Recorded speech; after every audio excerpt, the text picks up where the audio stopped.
నమస్తే welcome to Q6 news headlines. TGSP పోలీసుల ఆందోళన, సచివాలయం భద్రతపై సర్కార్ కీలక నిర్ణయం. త్వరలో సర్పంచ్ ఎన్నికలు. ఓటు హక్కు లేదా? అయితే ఓటు నమోదుకు ఇదే లాస్ట్ డేట్. తిరుమల శ్రీవారి ఆలయంలో శాస్త్రోక్తంగా దీపావళి ఆస్థానం. ప్రత్యేకతలివే. తెలంగాణ ప్రత్యేక పోలీసులు టీజీఎస్పీ గత కొన్ని రోజులుగా ఆందోళనలు చేస్తున్న సంగతి తెలిసిందే. ఏక్ పోలీస్ విధానం అమలు చేయాలని ప్రత్యేక పోలీసులు, వారి కుటుంబ సభ్యులు ఆందోళన బాట పట్టారు. ఈ పరిణామాల నేపథ్యంలో తెలంగాణ సచివాలయం భద్రత విషయంపై సర్కారు కీలక నిర్ణయం తీసుకుంది. సెక్రటేరియట్ వద్ద భద్రత విధుల నుంచి తెలంగాణ స్పెషల్ పోలీసును తప్పించారు. భద్రతను స్పెషల్ ప్రొటెక్షన్ ఫోర్స్ టీజీఎస్పీఎఫ్ చేతికి అప్పగించారు. ఈ మేరకు సిఎస్ శాంతికుమారి బుధవారం ఉత్తర్వులు జారీ చేశారు. కమాండెంట్ దేవిదాస్ సెక్రటేరియట్ ప్రధాన భద్రతా అధికారిగా నియమితులయ్యారు. దేవిదాస్ నేతృత్వంలో 212 మంది సిబ్బందిని కేటాయిస్తూ ఎస్పీఎఫ్ డీజీ అనిల్ కుమార్ తాజాగా ఉత్తర్వులిచ్చారు. ఈ సిబ్బందికి సెక్రటేరియట్ పరిసరాల్లో గస్తీ నిర్వహించడం, సాయుధ గార్డులుగా వ్యవహరించడం లాంటి విధులు నిర్వహిస్తారని పోలీసు ఉన్నతాధికారులు తెలిపారు. రేపటి నుంచి అంటే నవంబర్ 1 నుంచి వీరు విధులు నిర్వర్తించనున్నారు. ప్రస్తుతమున్న విధంగానే హైదరాబాద్ కమిషనరేట్ పోలీసులు law and order, traffic, octopus, quick reaction team, క్యూఆర్టీల విధులు కొనసాగించనున్నాయి. ఎస్పీఎఫ్ శిక్షణలో ఉన్న కొత్త సిబ్బంది మరికొద్ది రోజుల్లో రానుండడంతో వారి నుంచి మరో 100 మందిని సెక్రటేరియట్ భద్రతకు కేటాయించే అవకాశం ఉంది. తెలంగాణలో త్వరలో స్థానిక సంస్థల ఎన్నికలు జరగనున్నాయి. ప్రస్తుతం బీసీ కులగణనకు ఏర్పాట్లు జరుగుతుండగా ఆ తర్వాత రిజర్వేషన్లు ఖరారు చేయనున్నారు. అనంతరం ఎన్నికలకు నోటిఫికేషన్లు విడుదల చేయనున్నట్లు సమాచారం. కాగా రాష్ట్రంలో కొత్తగా ఓటు హక్కు లేని వారికి నమోదు చేసుకునేందుకు ఎన్నికల సంఘం అనుమతి ఇచ్చింది. ఇక SSR 2025లో భాగంగా 2025 జనవరి 1 నాటికి 18 సంవత్సరాలు నిండిన ప్రతి ఒక్కరూ కొత్తగా తమ ఓటు హక్కు కోసం నమోదు చేసుకోవచ్చునని అధికారులు తెలిపారు. వీరితో పాటు ఓటర్ల జాబితాలో పేరు లేని 18 సంవత్సరాలు నిండిన వారు కూడా నమోదుకు తెలంగాణ ఎన్నికల సంఘం అవకాశం కల్పించింది. కొత్త ఓటర్గా నమోదుకు ఫారం 6 జాబితాలో అభ్యంతరాలకు ఫారం 7 సవరణల కోసం అడ్రస్ మార్పు వంటివి ఫారం 8 ద్వారా అప్లై చేసుకోవచ్చునని తెలిపింది. ముసాయిదా జాబితాలో తమ ఓటు సక్రమంగా ఉందో లేదో పరిశీలించుకోవచ్చునని అన్నారు. ఓటర్ జాబితాలో అభ్యంతరాలు, మార్పులు, చేర్పులు ఉంటే నవంబర్ 28 వరకు అప్లై చేసుకోవచ్చునని తెలిపారు. వచ్చిన అప్లికేషన్స్ ను డిసెంబర్ 24 వరకు పరిష్కరిస్తారని వెల్లడించారు. 2025 జనవరి 6న NSR 2025 తుది ఓటర్ల జాబితాను ఎన్నికల సంఘం విడుదల చేస్తుందన్నారు.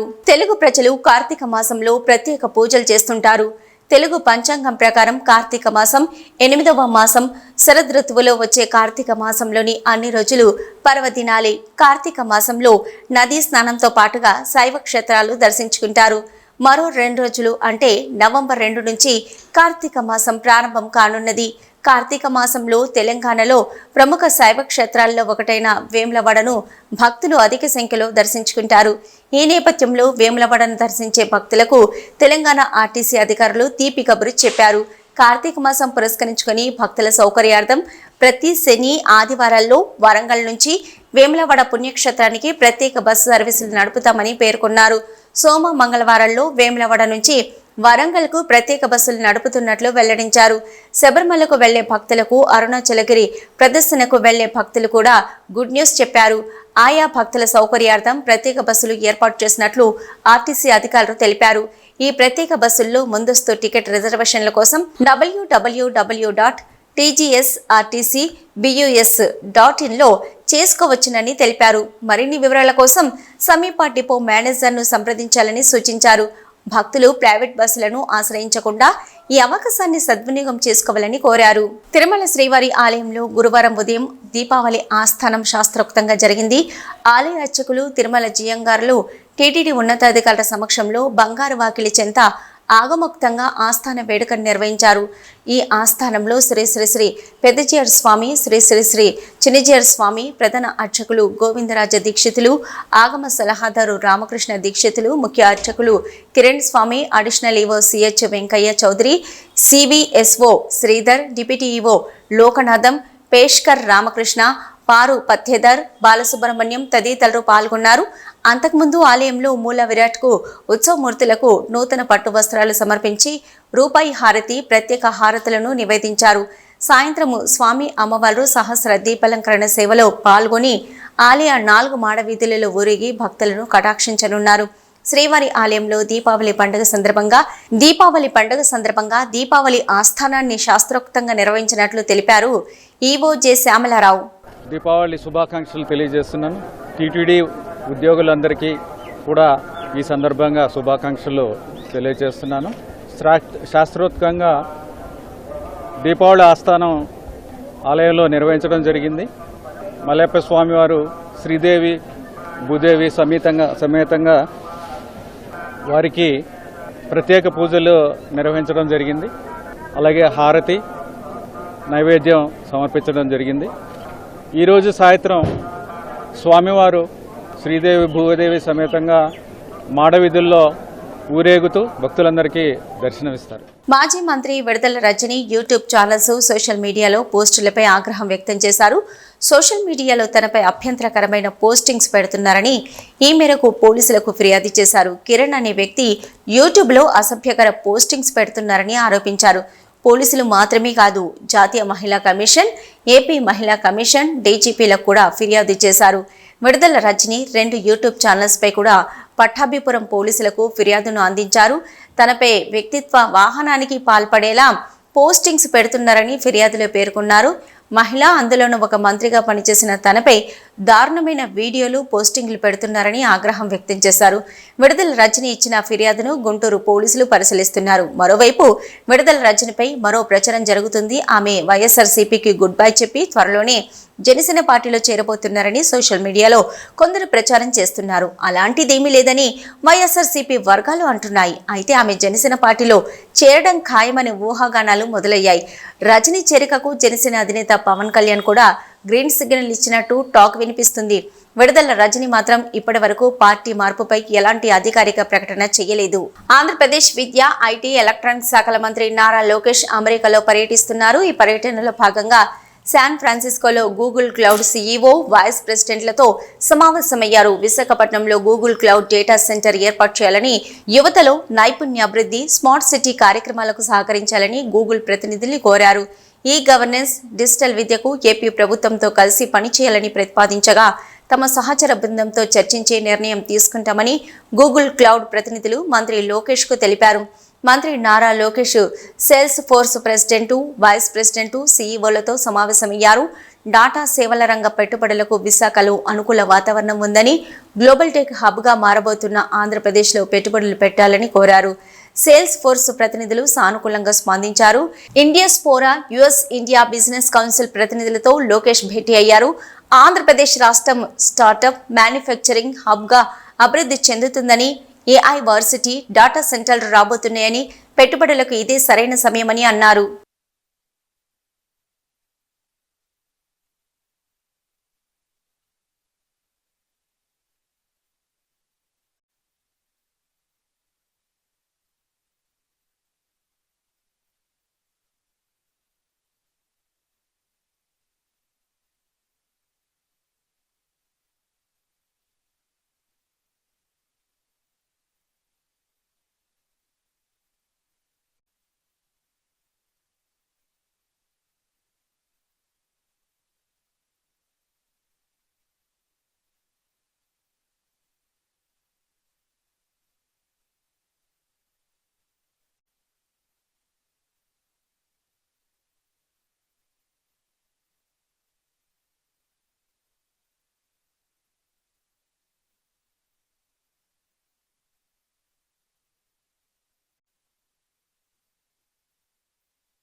పవన్ కళ్యాణ్ రాజకీయాలు, పరిపాలనలతో బిజీగా ఉన్న మధ్యలో ఉన్న సినిమాలను పూర్తి చేయాలనే ఉద్దేశంతో వీలున్నప్పుడు షూటింగ్లకు హాజరవుతున్నారు.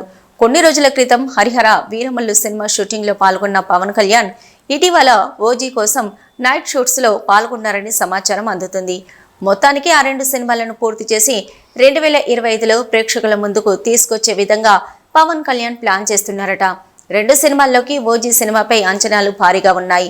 సాహో సుజిత్ దర్శకత్వంలో రూపొందుతున్న ఓజీ సినిమా మాఫియా బ్యాక్డ్రాప్ తో పాటు పవన్ కళ్యాణ్ ను ఫ్యాన్స్ ఎలా చూడాలి అనుకుంటున్నారో అలా సుజిత్ చూపించబోతున్నారట.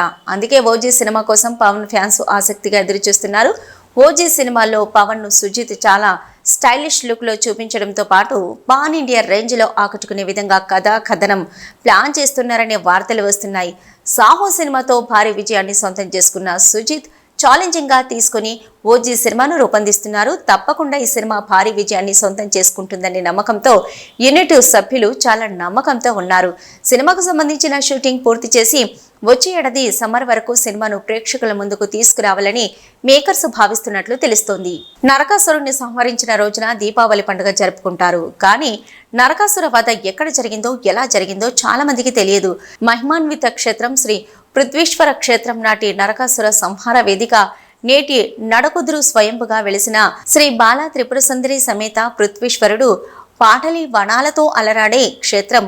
ఈ క్షేత్రం ఎక్కడ ఉంది? ఈ క్షేత్ర విశేషాలు ఏమిటో మీరే చూడండి. కృష్ణా జిల్లాలోని ప్రముఖ పుణ్యక్షేత్రాల్లో చరిత్ర ప్రసిద్ధి చెందిన క్షేత్రం విజయవాడ నగరానికి 55 కిలోమీటర్ల దూరంలో చెల్లపల్లి మండలం నడుకుదురులోని శ్రీ బాలా త్రిపుర సుందరి సమేత శ్రీ పృథ్వీశ్వర క్షేత్రం ఒకటి. నాటి నరకాసుర సంహారం వేదిక నేటి నడుకుదురు ప్రాంతంలో జరిగిందని పురాణ ఇతిహాసాల ద్వారా తెలుస్తుంది. నరకానికి మోక్షం ప్రసాదించిన ఈ ప్రాంతాన్ని నరకోత్తరక క్షేత్రంగా మోక్షపురిగా పిలుస్తారు. నాటి నరకొత్తురు కాలక్రమంలో నడుకుదురుగా రూపాంతరం చెందినట్లుగా పండితులు పేర్కొంటారు. కాశీలో మినహా దేశంలో ఎక్కడ లేని దేవలోక వనమాత పాటలీ వృక్షాలు నడుకుదురు ఈ క్షేత్రంలో ఉండడం ఆధ్యాత్మిక చారిత్రక వైభవానికి చిహ్నంగా పేర్కొంటారు. నరకాసురుని సంహారం అనంతరం శ్రీకృష్ణుడు పిండ తర్పణాలు వదిలిన ఈ కృష్ణా తీరం ఎంతో పవిత్రమైనదిగా భక్తులు విశ్వసిస్తారు. స్వయంభుగా వెలిసిన ఈ స్వామి భక్తుల పూజలు అందుకుంటూ కోరికలు తీర్చే కొంగు బంగారంగా వెలుగొందుతున్నారు.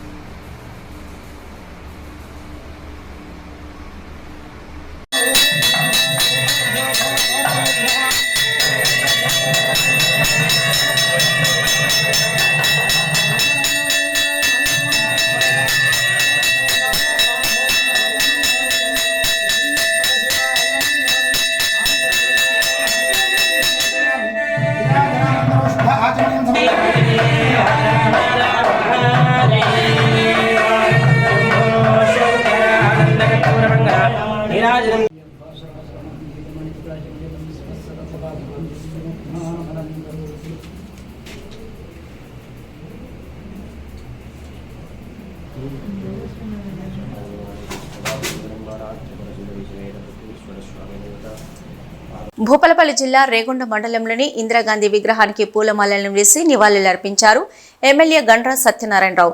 అనంతరం మాట్లాడుతూ పేద బడుగు బలహీన వర్గాల ప్రజల అభ్యున్నతి కోసం 20 సూత్రాల పథకాన్ని ప్రవేశపెట్టిన మహోన్నత వ్యక్తి ఇందిరాగాంధీ అని, కేంద్ర రాష్ట్ర ప్రభుత్వాలు వారి ఆశయాలను కొనసాగించి బడుగు బలహీన వర్గాల కోసం కృషి చేశారని అన్నారు. మన దేశ కీర్తిని ప్రపంచ నలుమూలల చాటి చెప్పిన గొప్ప మహిళ ఇందిరాగాంధీని కొనియాడారు.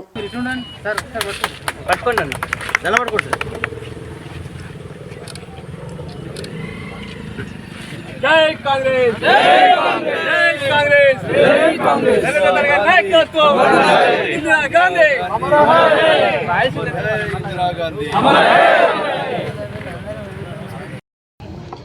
కీర్తిశేషులు శ్రీమతి ఇందిరాగాంధీ 40వ వర్ధంతి సందర్భంగా దేశవ్యాప్తంగా కూడా ఈరోజు వర్ధంతి కార్యక్రమాలు నిర్వహించడం జరుగుతూ ఉంది. ఇందిరాగాంధీ గారు భారత ప్రధానిగా ఉన్న సమయంలో ఈ దేశ ప్రజలకు 20 సూత్రాల పథకాన్ని తీసుకొచ్చి పేదలకు బడుగు బలహీన వర్గాలకు నీడ, అదేవిధంగా గూడు, అన్ని రకాలుగా తోడుగా నిలిచి దేశవ్యాప్తంగా ఉన్నటువంటి ప్రభుత్వ భూములను పేదలకు పట్టాలు ఇప్పించి హక్కులు కల్పించినటువంటి గొప్ప మహనీయురాలు ఇందిరాగాంధీ గారు. ఈ దేశంలో ప్రైవేట్ బ్యాంకులన్నీ కూడా ప్రభుత్వ పరం చేసి పేదలకు రుణాలు ఇప్పించి వాణిజ్య బ్యాంకులను చేసి ప్రభుత్వ బ్యాంకుల ద్వారా సమాజంలో ఉన్నటువంటి రైతాంగానికి అందరికి కూడా రుణ సౌకర్యం కల్పించినటువంటి మహనీయురాలు ఇందిరాగాంధీ గారు. అదేవిధంగా ఇందిరాగాంధీ గారు ఈ దేశాని కొరకు ఉగ్రవాదుల చేతిలో ఉగ్రవాదుల చేతుల్లో బలి కావడం జరిగింది. వారి కుమారుడు రాజీవ్ గాంధీ కూడా మరణించడం జరిగింది. నెహ్రూ గారు ఈ దేశానికి 18 సంవత్సరాలు స్వతంత్రం కొరకు పోరాడి జైలు జీవితం అనుభవించి స్వతంత్రం తెచ్చినటువంటి కుటుంబం నెహ్రూ కుటుంబం. ఆనాడు స్వతంత్రం కొరకు పోరాటం చేసినప్పుడు బీజేపీ కానీ తోక పార్టీలు ఏవి కూడా లేవు. ఒక స్వతంత్రం తెచ్చిన పార్టీ ఈ దేశం కొరకు ప్రాణ త్యాగాలు చేసి పేదల కొరకు త్యాగాలు చేసినటువంటి యొక్క కుటుంబం ఇందిరాగాంధీ గారి ఆశయాలను వారి యొక్క సిద్ధాంతాలను వారి మనుమడు రాహుల్ గాంధీ గారి నేతృత్వంలో ఈరోజు ఈ దేశంలో కన్యాకుమారి నుంచి కాశ్మీర్ వరకు పాదయాత్ర చేసి రైతుల బాధలు, కార్మికుల బాధలు, నాటేసే కూలీల బాధలు, లారీ క్లీనర్లు, డ్రైవర్ల కానుంచి పరామర్శించి బాధలు తెలుసుకొని ఈ దేశం కొరకు నేను సైతం అని చెప్పి వారి యొక్క ఇందిరాగాంధీ మనుమడైనటువంటి రాహుల్ గాంధీ వారి ఆశయాల కొరకు పోరాడుతున్న సందర్భంలో ఈ భారతదేశ ప్రజలందరూ కూడా దీవించవలసిన అవసరం ఉంది. ఇందిరాగాంధీ గారి ఆశయాలను కొనసాగించాలంటే రాబోయేటువంటి తరాలకు రాహుల్ గాంధీ ప్రధానమంత్రి కావాల్సిన అవసరం ఉంది. కనుక వారి ఆశయాలను, సిద్ధాంతాలను అమలయ్యే కొరకు ఈ దేశ ప్రజలు సహకరించాలని కోరుతూ ఘనంగా ఈరోజు మరి ఇందిరాగాంధీ గారికి నివాళులు అర్పిస్తూ ఉన్నాం. ప్రకాశం జిల్లా బెస్తవారిపేట పట్టణంలో నవంబర్ 11వ తేదీ కృష్ణమాదిగ ఆధ్వర్యంలో ఒంగోలు పట్టణంలో జరగనున్న ఆత్మీయ సమ్మేళనం సభకి సమయత్తంగా స్థానిక బెస్తవారిపేట మండల కేంద్రంలో జిల్లా అధ్యక్షులు నీలపాటి రాజు, నియోజకవర్గ ఇన్ఛార్జి చల్లగాలి విజయ్ కుమార్ పాల్గొని వాల్ పోస్టర్ ఆవిష్కరించడమైంది. అనంతరం జిల్లా అధ్యక్షులు నీలపాటి రాజు మాట్లాడుతూ సుప్రీంకోర్టు తీర్పు అనంతరం తొలిసారి నవంబర్ 11వ తేదీన జరిగిన మాదిగ ఆత్మీయ సమ్మేళన సభకి ఉద్యమ నేత మాన్యశ్రీ మందకృష్ణ మాదిగ జిల్లాకి వస్తున్న సందర్భంగా గిద్దలూరు నియోజకవర్గం 6 మండలాల నుంచి అధిక సంఖ్యలో ఎంఆర్పీఎస్ నాయకులు, విద్యార్థులు, ప్రజలు పాల్గొని జయప్రదం చేయవలసిందిగా కోరడం జరిగింది. కార్యక్రమంలో ఎంఈఎఫ్ నాయకులు విల్సన్, మండల నాయకులు మట్టెమల్ల ప్రవీణ్, దిబ్బగళ్ల చిట్టిబాబు, తాతపూడి విజయ్, చల్లగాలి ప్రసన్న, గంటిపోగు, రత్నాకర్ పాల్గొన్నారు. ఎస్సీ రిజర్వేషన్ వర్గీకరణ సాధకులు, మానవతా ఉద్యమాల పితామహుడు శ్రీ మందకృష్ణ మాదిగ గారు సుప్రీంకోర్టులో రిజర్వేషన్ వర్గీకరణ విజయం తర్వాత మొట్టమొదటిసారిగా ప్రకాశం జిల్లా ఒంగోలు కేంద్రానికి రాబోతున్న సందర్భంగా మన బేస్తవారిపేట మండలం నుండి అదేవిధంగా గిద్దలూరు నియోజకవర్గం నుండి భారీ సంఖ్యలో వచ్చి అన్నగారిని స్వాగతించాలి.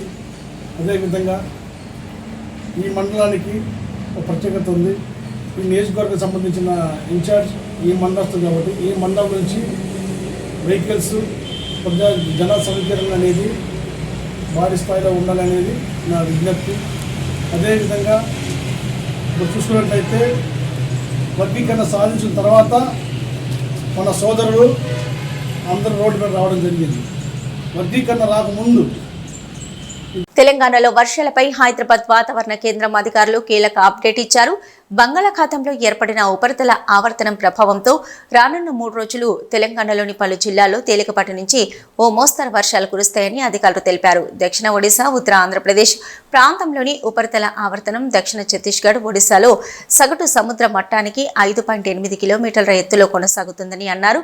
ఎత్తుకు వెళ్లే కొద్దీ దక్షిణ దిశగా వంగి ఉంటుందని వాతావరణ శాఖ వెల్లడించింది. తెలంగాణలో గత వారం రోజుల నుంచి పొడి వాతావరణం ఉండగా నేటి నుంచి 3 రోజుల పాటు వర్షాలు కురిసే ఛాన్స్ ఉందన్నారు. రాష్ట్ర వ్యాప్తంగా కొన్ని చోట్ల తేలికపాటి నుంచి ఓ మోస్తరు వర్షాలకు ఛాన్స్ ఉన్నట్లు చెప్పారు. ఇవాళ సాయంత్రం లేక రాత్రి నుంచి 3 రోజుల పాటు తేలికపాటి వర్షాలు పడతాయని హైదరాబాద్ వాతావరణ శాఖ అధికారులు తెలిపారు. అయితే ఇవి తేలికపాటి జల్లులే కావడంతో ప్రజలకు ఏ ఇబ్బంది ఉండదని చెప్పారు.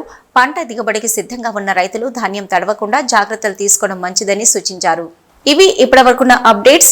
నమస్తే.